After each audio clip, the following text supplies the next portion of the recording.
আপনারা সকলে কেমন আছেন? আশা করি সকলে ভালো আছেন।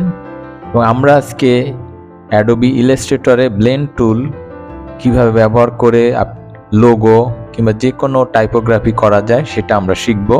তাহলে চলুন আমরা দেখে নেই আজকের টিউটোরিয়াল। প্রথমে আমরা ইন্টারনেট থেকে একটা কফি মগ আমরা নামিয়ে নিয়েছি এবং সেটাকে আমরা পাত করে সেই শেপটা তৈরি করে নিচ্ছি।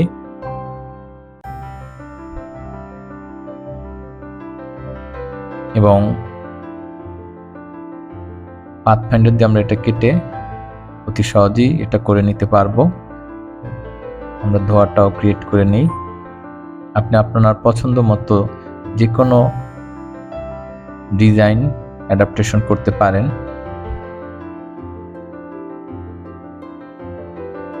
আমরা নেট ব্যবহার করি ধারণা নেবার জন্য, কিন্তু আপনি আপনার ক্রিয়েটিভিটি আপনি ব্যবহার করতে পারবেন। স্ট্রোক নিলাম, সেটাকে আমরা গ্রুপ করে আমরা পাথফাইন্ডার দিয়ে এটা কেটে ভাগ করে নিলাম এবং মাঝখান থেকে ফেলিয়ে দিলাম এবং এটাকে স্ট্রোক করে নিলাম। এরপর আমরা হাউস এবং আমরা ক্যাপিটাল করে নেই এবং আমাদের পছন্দ মতো যে কোনো একটা ফন্ট আমরা ইলাস্ট্রেটর থেকে দেই, যেটা দেখতে সুন্দর লাগবে, বোল্ড টাইপের, যাতে রিডেবল হয়। এটাকে আমরা আনগ্রুপ করে নিলাম এবং এটাকে একটু ছোট করে নেই যাতে বক্সের মধ্যে থাকে। এবং পাথ যেটা দিয়ে আমরা করবো সেটা অবশ্যই উপরে থাকতে হবে। পরে আমরা অবজেক্টে গিয়ে এনভেলপ ডিস্ট্রয়ারে গিয়ে মেক উইথ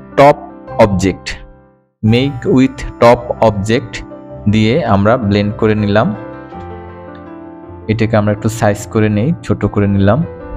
এরপরে আমরা এটাকে এক্সপান্ড করে নেই। এক্সপান্ড করার পরে আমরা এটাকে গ্রুপ করে আরেকটা কপি করে পাশে সরিয়ে রাখলাম। এরপর আমরা আরেকটা কপি করি এবং সেটাকে কালার চেঞ্জ করে আমরা ব্যাকে দিয়ে দিলাম এবং ব্যাকে দেওয়ার পরে আমরা এবারে ব্লেন্ড টুলে যাই। ব্লেন্ড টুলে গিয়ে আমরা এখানে 120 দিয়ে আমরা এটাকে ব্লেন্ড করে নিলাম।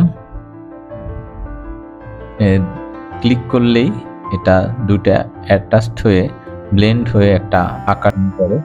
এরপরে আমরা এটাকে কালার চেঞ্জ করে আমরা যে কোনো কালার আমরা পরিবর্তন করে নিতে পারবো। এবং যেহেতু আমরা কফি হাউজের কাজ করতেছি সেহেতু অবশ্যই একটা কফি হাউজের কফি কালার দিলে সেটা গ্রহণযোগ্যতা পাবে। এরপরে যে কপিটা আমরা রেখেছিলাম সেটা আমরা ফ্রন্টে দিয়ে দিলাম। এরপরে আমরা আমাদের পছন্দ মতো আমরা কালার সিলেক্ট করে দেই, যেটা দেখে কফি ফিল আসবে। আমরা আমাদের পছন্দ মতো যে কোনো কালার আমরা করতে পারবো এবং এখান থেকে আমরা একটা গ্রেডিয়েন্ট টুল নিয়ে সেখানে আমরা একটা কফির কালারটা আমরা দিয়ে দিলাম। এটা আমরা লক করে নিচের যে লেয়ারটা আছে সেটাকে আমরা ডাবল ক্লিক করে সিলেক্ট করে কালারটা আমরা চেঞ্জ করে নেই।